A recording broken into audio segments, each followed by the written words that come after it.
All right, let's talk about a plant problem that's so common, but a lot of people just don't know to look for it. It's the secret reason why a plant that seems perfectly fine can just stop growing. Today, we're going to solve that mystery, and the clues are all hiding just below the soil. You know the one I'm talking about? You've got this plant, and it feels like it's just frozen in time. It doesn't look like it's dying, but it's definitely not putting out any new leaves. It's just there. And oh man, is it frustrating, right? You're doing all the things you're supposed to. You give it water, you make sure it's got good light, you might even be feeding it, but nothing, not a single new leaf. So what's really going on here? Well, here's the thing. The problem probably isn't what you see on the surface at all. The real issue is happening completely out of sight. We gotta look underground. So this is the heart of it. Out in nature, a plant's roots can just spread out forever, but in a pot, obviously, they have a limit. When they hit the sides of that pot, they don't just stop. Nope, they take a turn and start circling, creating this tangled, crowded mess. This is such a great way to picture it. The plant is trying to get bigger, but its home is staying the same size. So those roots have nowhere to go but around and around, wrapping over each other, getting tighter and tighter until, pretty soon, the pot is basically more roots than soil. And that, as you can imagine, leads to some major problems.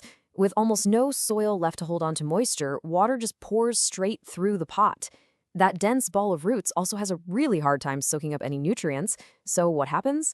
The plant's growth just stops. It can hang on for a long time, just surviving, but it's definitely not thriving. So how do you figure out if this is what's happening to your plant? Let's put on our detective hats. The good news is there are a few huge clues that are pretty easy to spot once you know what you're looking for. Okay, first, just pay attention the next time you water. If the water runs right out the drainage holes almost immediately, that's a huge red flag. Next, take a little peek at the bottom of the pot. See any roots poking out of those holes? They're literally trying to escape. And finally, if you feel like you're having to water that one plant way more often than you used to, that is another classic sign. Now, those are all really good clues, but there is one surefire way to know without a doubt if your plant is root-bound. And yeah, it means you're going to have to get your hands just a little bit dirty. This right here is the moment of truth. No more guessing. All you have to do is gently, carefully, ease the plant out of its pot, and you are going to see exactly what's been going on under there.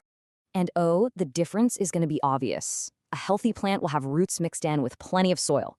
But a root-bound plant, it's a completely different story. You'll see this thick, dense mat of roots that has formed the exact shape of the pot. In a really bad case, you might barely see any soil at all, just a solid brick of roots. Okay, so you've checked and yep, it's root-bound. First thing, do not panic. You haven't done anything wrong, and you're going to be surprised at just how easy this is to fix. It's rescue time. It's really just 5 simple steps. Once the plant is out, you're going to gently tease those circling roots apart with your fingers. This is super important. You have to break up that circular pattern so they know they can start growing outwards. Then, pick a new pot that's just an inch or two wider. No need to go huge. Place it in there with some fresh soil, and then give it a really good watering to help it settle into its new home. And hey, here's a little pro tip for you. If that root ball is just rock solid, don't be afraid to take some clean scissors and just trim some of those outer roots. I know, it feels a little harsh, but trust me, it actually encourages the plant to send out brand new healthy roots into all that fresh soil. And the results are pretty incredible. With that new space and fresh soil, the roots can finally do their job again. It's like the plant can finally take a big, deep breath, and you will see it respond. You'll start getting those new leaves and that healthy growth you've been waiting for. But here's the most important part of this whole thing. It's a little twist in the story that's going to completely change how you think about this problem. Just let that sink in for a second. Being root-bound does not mean you're a bad plant parent. It's the exact opposite. It means your plant has been so happy, so healthy, that it literally grew too big for its home. It is a sign of your success. This is just a totally normal, natural part of a potted plant's life. So the goal isn't to stop it from happening. The goal is just to recognize when it's time to help your plant move on up to its next home. So, when should you even think about checking? Just run through this quick mental checklist. Has its growth slowed way down? Is the soil drying out super fast? Has it been in the same pot for a year, maybe 2? If you're nodding your head yes, it's probably time to have a look at those roots. And that's really the magic of it, isn't it?